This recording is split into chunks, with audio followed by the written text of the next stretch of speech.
రాజధాని ప్రాంత ఎమ్మెల్యేగా ఉన్నారు. అక్కడ నిజంగా పనులు జరుగుతున్నాయి? ఎటువంటి పనులు జరుగుతున్నాయి? సార్, ఈ రాష్ట్ర విభజన అనేది అప్రజాస్వామ్యబద్ధంగా జరిగింది. సరే, విభజన అయితే అయిపోయింది, దాన్ని మనం ఎవరు కాదంటానికి లేదు.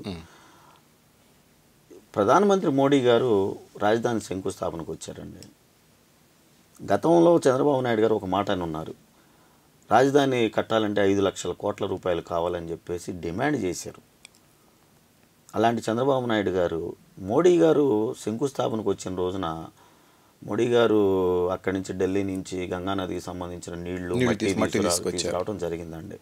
సరే, మనది సాంస్కృతిక దేశం కాబట్టి, చరిత్రకి మనం బద్దులమై ఉన్నాం కాబట్టి అది మంచి పనే. కానీ మోడీ గారు పైసా కూడా మనకి అనౌన్స్ చేయకుండా ఆయన మీటింగ్ జరిగినప్పుడు కానివ్వండి, లేదా జరిగిన తర్వాత కానివ్వండి, అసలు ఒక మాట కూడా మాట్లాడలేకపోయాడు చంద్రబాబు నాయుడు గారు. సార్, మేము ఇబ్బందుల్లో ఉన్నాం, రాష్ట్రం అసలే రెవెన్యూ లోటు అప్పటికే నాకు గుర్తుండి 17,000 కోట్ల రూపాయల రెవెన్యూ లోటులో ఉంది, మేము ఎలా రాజధాని కట్టుకుంటామండి, మాకు ఆర్థిక సాయం చేయండి అని చెప్పి అడగలేదు ఎక్కడా కూడా ఆయన.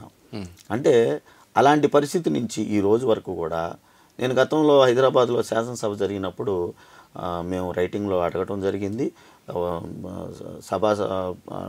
ప్రశ్నోత్తరాల సమయంలో దానికి రిటర్న్గా కూడా గవర్నమెంట్ ఆన్సర్ ఇచ్చిందండి. కేవలం 2,500 కోట్ల రూపాయలు మాత్రమే రాజధాని నిర్మాణానికి ఇచ్చింది అనేది.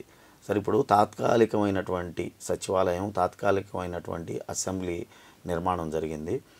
దానికే 1,200 కోట్ల రూపాయల దాకా ఖర్చు పెట్టినట్టుగా తెలుస్తూ ఉందండి. Single tender, nomination basis. ఎలా ఉన్నాయి ఏర్పాట్లు, ఎలా ఉన్నాయి సార్? మీరు చూశారు కదా సార్. భవనం అనేది ఇప్పుడు మేము అనుకున్నాం మంచి తాత్కాలికమైనా కూడా కాస్త ఐకానిక్ లాగా ఉంటుందేమో.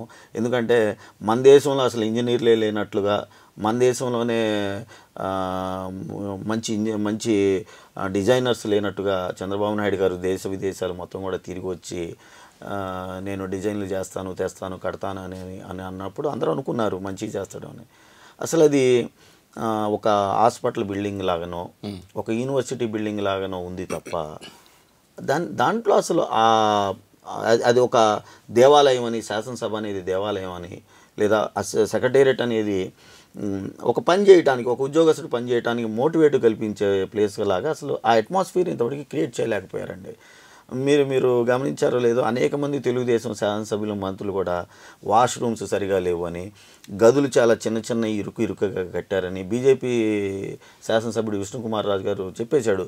మీకు కావాలంటే మేము డబ్బులన్నా ఇస్తాం, మాకు పెద్ద ఆఫీసుని కేటాయించండి అని కూడా అడగడం జరుగుతూ ఉంది.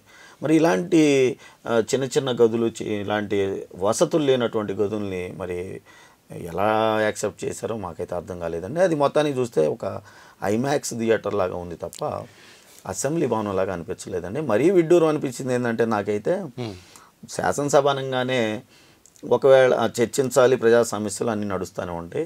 దాంతోపాటు ఎక్కడైనా ప్రజాస్వామ్యంలో ప్రతిపక్షాలకు ఏమైనా ఇబ్బంది కలిగినప్పుడు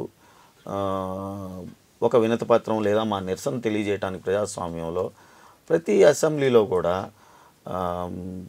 ఒక జాతిపిత మహాత్మా గాంధీ విగ్రహం కానివ్వండి, అలాగే భారతరత్న డాక్టర్ బిఆర్ అంబేద్కర్ గారి విగ్రహాలు కానీ పెట్టడం అనేది ఆనవాయితీగా చూస్తూ ఉన్నాం. ఆ రెండు కూడా ఎక్కడ ఇంతవరకు కూడా ఏర్పాటు చేయలేదు. హాయ్ యూట్యూబర్స్, మరిన్ని మంచి వీడియోల కోసం సబ్స్క్రైబ్ చేయండి. దాంతోపాటే బెల్ ఐకాన్ పై క్లిక్ చేయండి.